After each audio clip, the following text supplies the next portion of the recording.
Pakistan India యుద్ధం నేపథ్యంలో గత 2-3 రోజుల నుంచి మీడియా వాళ్ళు మాత్రం ఏ విధంగా రెచ్చిపోతున్నారో మనం చూస్తున్నాం.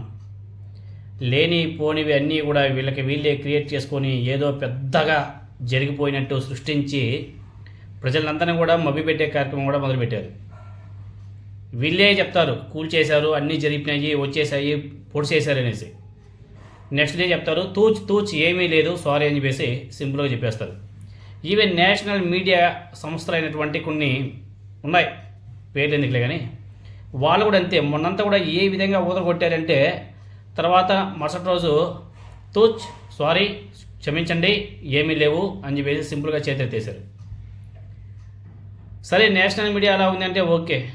మన తెలుగు రాష్ట్రాల్లో ఉన్నటువంటి కొన్ని మీడియా సంస్థలు అయితే ఇంకా ఎక్కువ, వాళ్ళకి మొగుడు ఇంకా ఒక మహా న్యూస్ కానీ ఒక TV5 కానీ అబ్బో నా సామిరంగా ఎరగదీశారులే అట్లే. వాడు మూర్తిగాడైతే నా సామిరంగా అయ్యో, వాడు అర్నబ్ గోస్వామి కన్నా మించిపోతున్నాడు మన మూర్తిగాడు. అర్నబ్ గోస్వామి ఒక లెవెల్ అంటే ఆయన తలదన్నే రీతిలో పరిగెడుతున్నాడు మన మూర్తి, అదేవిధంగా మన టాల్కం పౌడర్. ఏమిరా లేని పోనివి. గతంలో కూడా మనం చూసాం, కోవిడ్ టైంలో కూడా ఏ విధంగా రచ్చ చేశారు, గబ్బులేపేశారు. అసలు ఆ న్యూస్ వార్తలో చూసి కొంతమంది హార్ట్ అటాక్ చనిపోయిన సందర్భాలు కూడా బోలే ఉన్నాయి, భయానికి చనిపోయిన సందర్భాలు కూడా బోలే ఉన్నాయి. సేమ్ సిచ్యువేషన్ మళ్ళీ ఈ యుద్ధ వాతావరణంలో గవర్నమెంట్ ఒకవైపు పోరాడుతుంటే మరోవైపు ఈ మీడియా సంస్థలు చేసే హడావిడి మాత్రం నా సామిరంగా బాబా, ఎంత దరిద్రమైనటువంటి మీడియా సంస్థలు, మీడియా నా దేశం ఏ దేశంలో ఉండదేమో, ఇంత వరస్ట మరి. మళ్ళీ వీళ్ళంతా కూడా గొప్ప జర్నలిస్ట్ అని చెప్పేసి పేరు మాత్రం అబ్బో నా సామిరంగా. ఇదంతా పక్కన పెడితే నిన్న కాల్పుల విరమణ అని చెప్పేసి 2 దేశాలు ఒప్పందాలు కుదుర్చుకొని మధ్యలో అమెరికా మధ్యవర్తిత్వం వల్ల చేసుకున్నారు. 2 దేశాలు కూడా సైలెంట్ అయిపోయాయి. నిన్న 3 గంటల నుంచే కాల్పుల విరమణ కూడా విరమించేశారు. కాల్పులు జరగకుండా ఆ దేశం ఈ దేశం 2 దేశాలు కలిపి. LOCలో ఎలాంటి కాల్పులు లేవని చెప్పేసి ఇండియన్ ఆర్మీ చెప్తుంటే మన తెలుగు మీడియా సంస్థలు మాత్రం కాల్పులు అని చెప్పేసి ఒకటే ఊదరగొట్టుడు వార్తలు. యుద్ధం కాల్పులు ముగిసాయని చెప్పేసి ప్రభుత్వం ప్రకటన కూడా చేసింది. అయినా కానీ మన మీడియాలో మాత్రం అబ్బబ్బో వచ్చేసేది, కాల్చేసే ఇదిగో మళ్ళీ బాంబులు, మళ్ళీ డ్రోన్లు. గత వారం రోజుల నుంచి ఇవే అబద్ధాలు వండి వార్చి గబ్బులేపేశారు. ఇప్పటికైనా సరే ఆపండి అయ్యా సోమ్య మీ గోల. మీ అబద్ధాలు చూడలేక జనాలంతా కూడా సస్తున్నారు పాపం.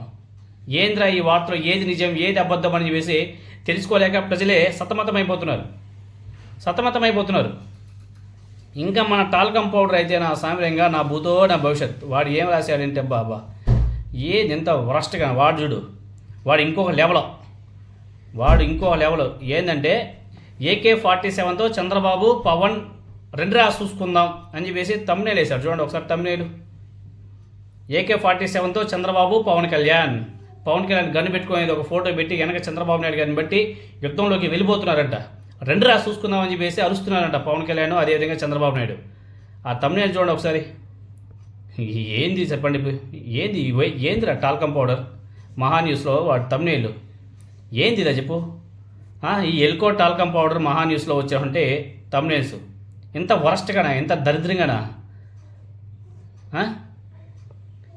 సైన్యం కోసం రంగంలోకి పవన్, AK-47తో చంద్రబాబు పవన్.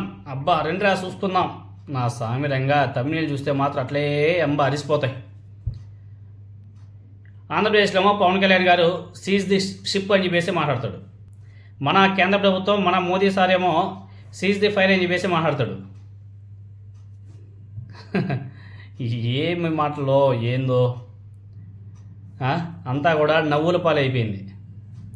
ఎనీహౌ, ఈ మీడియా ఛానల్స్, ఈ మీడియా ముసుగులో ఉన్నటువంటి కొంతమంది, ఈ జర్నలిస్ట్ అని చెప్పుకునే కొంతమంది రాసే రాతలో, చెప్పే మాటలు, వేసే థంబ్నెయిల్స్ ఏ విధంగా ఉన్నాయంటే ప్రజలందరూ కూడా గమనించాల్సిన అవసరం కూడా ఉంది.